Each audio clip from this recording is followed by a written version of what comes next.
base po sa ating latest na forecast, possible ngayong gabi or bukas po na madaling araw inaasahan ang paglabas nitong binabantayan ni si Bagyong Henel. At nakikita po natin ay mananatili po itong nasa tropical depression category hanggang lumabas po ng PAR.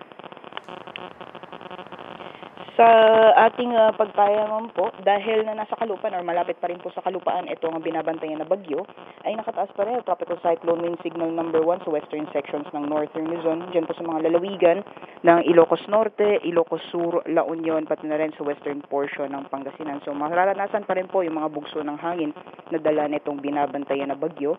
At sa kalagayan naman po ng ating karagatan, meron po tayong gale warning na nakataas sa western seaboards ng southern Luzon, pati na rin sa western at central seaboards ng Visayas. Ibig sabihin po nun ay delikado pong pumalaot, lalong-lalo na sa ating mga kabayan na may mga maliit na sakyang pandagat.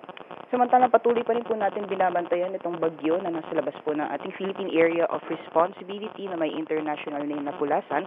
At sa ngayon po yung sentro niya ay nasa mahigit, or as of 3 p.m., yung sentro niya po ay nasa mahigit 1,500 kilometro silangan ng extreme northern Luzon at possible po na pumasok siya ng ating Philippine Area of Responsibility anytime soon dahil halos nasa may boundary na po ito ng PAR. At kung pumasukan po ito ay bibigyan po natin siya ng local name na Helen, ngunit mabilisin lamang po yung magiging pagkilos nitong bagyo at possible po bukas ay lalabas din po ito agad ng PAR, mananatili pong malayo sa ating bansa at wala pong inaasahang direktang epekto sa anong bahagi po ng ating kapuluan.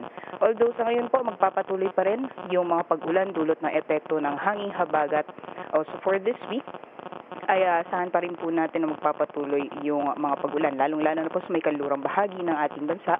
Kaya patuloy pong pinag-iingat yung ating mga kababayan sa mga posibilidad ng pagbaha o pagguho ng lupa. Yan ang po latest mula dito sa Pag-asa Weather Forecasting Center. Rhea Torres po, magandang gabi. Okay, Rhea, doon sa aking naintindihan sa iyong pag-uulat, palabas na si Henel at bagamat paparating itong si Pulasan ay mabilis at lalabas din ito ng PAR or Philippine Area of Responsibility, tama? Yes po, tama po. Okay, hanggang kailan pa tayo babagyuhin? Hanggang mga anong buwan pa darating ang mga bagyong ito? So for now po, for the month of September, 2 hanggang sa 3 po talaga inaasahan natin given na papasok po itong si Helen at palabas na po itong si Henel at meron din po tayong bagyong Ferdy. Nakaabot na po tayo ng 3 bagyo sa buwan ng Setyembre. At for the month of October po, ganun din, 2 hanggang sa 3 din po yung posible nating maranasan based po sa ating TC threat or latest na TC threat potential forecast for the days of September 23 hanggang 29. Medyo may probability or moderate lamang po yung posibilidad na may mabuong bagyo sa loob ng PAR. So sa ngayon po hindi po kataas yung tsansa at inaasahan po natin na possible this coming weekend ay magsisimula po improving weather conditions sa ating bansa. Maraming salamat, Rhea Torres ng Pag-asa.